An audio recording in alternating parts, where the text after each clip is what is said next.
This is something I wanted to talk about because I'm reading all about it. And when my bank said to me, you can use your voice to access your account, I thought, this is a bit creepy. But is artificial intelligence being weaponised by scammers to trick people into sending them money? Now, that's exactly what's happened to a Florida investor called Clive. A software program impersonated his voice, trying to trick his bank into transferring money into the hands of fraudsters. And according to experts, as many as 500,000 video and voice dead fakes or deep fakes will be shared on social media this year. So should we be worried about AI stealing our identities? Well, joining me now is the lawyer and futurist Andrew Eborn.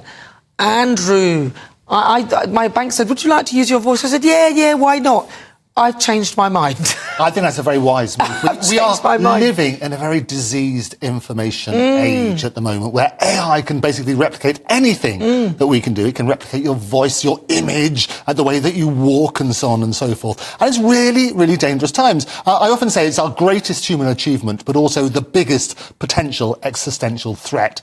And what I do, I talk around the world, as you know, about AI. I've just come back from Cannes, where I was hosting the Drama Awards, and it was front and centre, obviously, about actors and the writers' strike and so on and so forth, because everybody's afraid they're going to get replaced. And I think it was Goldman Sachs said 300 million jobs will be lost to AI. At the same time, we've got all sorts of wonderful revolutions in terms of medicine, in terms of what you can do with voices and properly licensed and so on and so forth. But you should be very scared. You need to understand how the technology works and harness that and make sure there are appropriate safeguards. Because I remember I was listening to a thing about AI and the voice AI, and the reason why it sort of failed in the past was not because it was not able to replicate the voice, but because of the soundings in the background, which gave it away.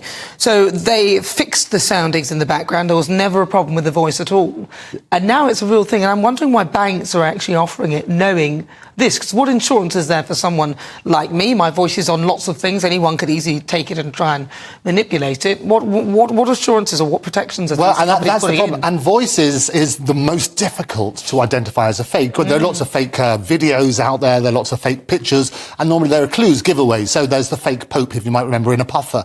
So devil may wear Prada, but the Pope likes a puffer. And you can tell because the fingers are not quite right, or the glasses are a little bit distorted. But with voice, it's very, very difficult. And there's a wonderful lab called 11 Lab, which we've been working with the Royal Television Society. They came along and gave a talk. And you can basically replicate exactly somebody's voice, and you can also translate it in real time. So if you have a commentator, for example, do you remember Murray Walker used to do the racing? He had wonderful, excited passion about the commentary.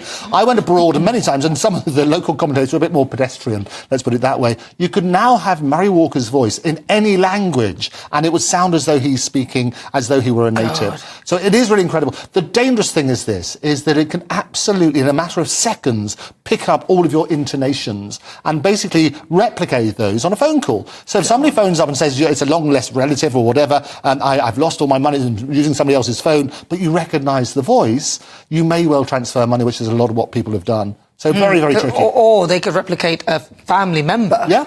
So say, like, your son or daughter say, come and pick me up, or come... Absolutely. And it's not really real. Yeah. Well, one of the things I was thinking... But you've got to call them. What you need to do is you then call them and check. Call the numbers. I would also recommend, we can do this on your show, you can be a campaign, people should have a safe word. Is that if you turn around and say banana or elephant or whatever you want to try and do is your safe word to make that make sense, so that they know it's really you, we can make that make sense. Or you could have a oobla, boobla, doobla, doobla, like as a safe word. I think that should be your safe word.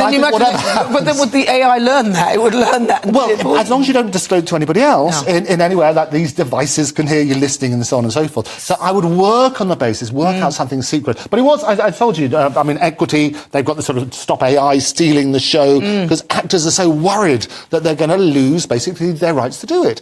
And you had Obi-Wan Kenobi, James Rodney Earl, who did the voice of Darth Vader. That was replicated by AI. But he basically licensed the right to do it.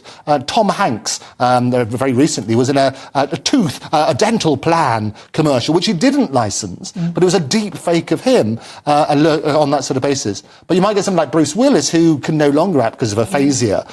And he basically licensed the Russian telecom company for millions of dollars to use his name and image. So it is possible, but you need to control exactly what's happening.